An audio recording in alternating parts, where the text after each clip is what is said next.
항상 대한민국에 정확하고 빠른 소식을 알리기 위한 시스코크입니다. 구독과 좋아요는 영상 제작에 큰 힘이 됩니다. 한국 방산 역사상 가장 큰 골칫덩어리가 바로 인도네시아인데요.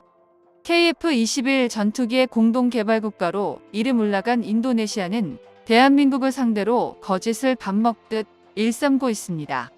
KF-21 분담금을 낼 생각도 애초에 없었으면서 돈을 내겠다고 거짓말을 하더니 결국 양산을 코앞에 둔 지금까지도 분담금이 아닌 뒤통수만 치고 있는데요. 돈이 없다며 KF-21 분담금 8천억 지불을 미루고 있는 인도네시아는 지난해 프랑스와 10조 원 규모의 라팔 42대를 구매 계약을 체결하더니 최근에는 미국에서 F-15의 최신 개량형인 F-15X 도입까지 추진하고 있습니다. 총 36대로 금액만 130억 달러 규모의 계약으로 돈 없어서 8천억 원을 못 준다던 인도네시아는 방산 쇼핑을 일삼고 있는데요. 그런데 이제는 인도네시아에서도 대놓고 뻔뻔하게 나가기로 결심한 것 같습니다. 지난 9월 13일 조나 자카르타에서 인도네시아 5세대 전투기 확보를 위해 중국의 젠10 전투기를 구입한다는 제목의 기사가 올라왔는데요. 한국산 KF-21 전투기를 뒤로하고 중국산 전투기까지 구매한다는 소식이 황당하게 들려오는데요.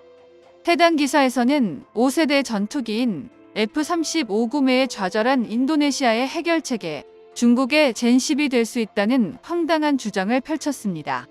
사실 과거 인도네시아에서는 F-35까지 구매하려 시도했었지만 미국에서 수출을 거부하며 무산되었는데요.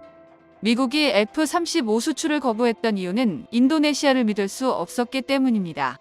미국의 전투기 중에서도 F-35는 가장 믿을 수 있는 미국의 동맹국에게만 판매되는 전투기로 러시아나 중국과 밀접한 관계가 있는 국가에게는 판매를 거부해 왔었는데요.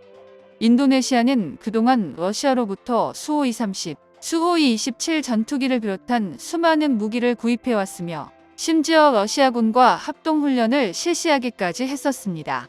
중국과도 남중국해를 두고 영토 분쟁을 벌이고 있긴 하지만 밀접한 경제협력 관계를 맺고 있으며 중국의 1대1로 사업에 동참하고 있기도 합니다. 게다가 미중 대립이 극에 달했던 올해 6월에 인도네시아에서 진행된 다국적 연합 해상훈련에 중국 해군을 초대하여 미국의 공분을 사기도 했었습니다. 미국으로선 핵심 군사기술이 인도네시아를 통해 러시아나 중국으로 넘어갈 수 있다고 우려하지 않을 수가 없는 상황인데요. 그렇게 F-35 구매는 물 건너간 인도네시아가 새로운 대안을 마련했다고 하는데 그 대안이 황당하게도 중국이라고 합니다. 그러면서 인도네시아가 젠10을 구매하면 미국 보잉사의 F-15는 물론이고 F-35와도 경쟁할 수 있다고 주장한 중국 언론의 보도를 인용하며 인도네시아가 젠10 구매를 거부할 이유가 없다고 말했는데요. 해외 군사 전문가들은 중국판 F-16이라고 할 수 있는 젠10으로 5세대 전투기인 F-35를 상대할 수 있다는 건 말이 안 된다고 말하고 있습니다. 조나 자카르타에서는 젠10이 5세대 전투기에 사용되는 기술이 적용되었다고 말하고 있는데 바로 추력 편향 기술입니다. 추력 편향 기술은 추진력을 분사하는 엔진의 노즐을 자유자재로 조절할 수 있도록 만들어 기존의 전투기가 상상할 수 없었던 4차원 기동을 가능하게 만드는 건데요. 대표적으로 세계 최강 전투기인 F-22에 이 기술이 적용되었습니다. 기술적 난이도가 매우 높은 기술로 노즐을 움직이면서도 고압의 가스가 새어나가지 않도록 만들어야 하기에 상상 이상으로 개발이 어렵습니다. 중국산 젠10에 추력 편향 기술이 적용되었기에 5세대급 전투기를 상대하기에 부족함이 없다는 게 인도네시아 언론 조나 자카르타의 주장인데요. 하지만 이건 인도네시아의 착각일 뿐입니다. 중국산 젠10에는 추력 편향 기술이 적용되지 않았고 젠20에 적용이 되어 있는 기술을 인도네시아에서 오해하고 구매를 하겠다고 한 건데요. 젠10 전투기의 성능이 여타 서방 전투기들과 비교하기도 민망할 정도입니다. F-35는 말할 것도 없고 중국에서 목표로 했었던 F-16과도 비교해도 젠10 전투기가 훨씬 뒤처지는 스펙을 가지고 있는데요. 기동성과 전자전 성능은 물론이고 중국에서 자부하는 WS-10 엔진은 신뢰성이 매우 떨어져 초기형에는 러시아제 엔진을 탑재했었습니다. 게다가 아주 초보적인 항공기술에서 문제가 드러나기도 했었는데요. 2015년 젠10 전투기가 오천 비행 중 누수가 발생한 사실이 중국 언론에 공개되며 세계 방산 시장의 놀림거리가 되었습니다. 전투기의 가장 기초적인 방수도 제대로 이루어지지 않은 건데요. 젠10을 개발한 청두에서는 곧바로 방수 기능을 보완해 문제를 해결했다고 발표했었지만 이것조차 거짓인 게 밝혀졌습니다.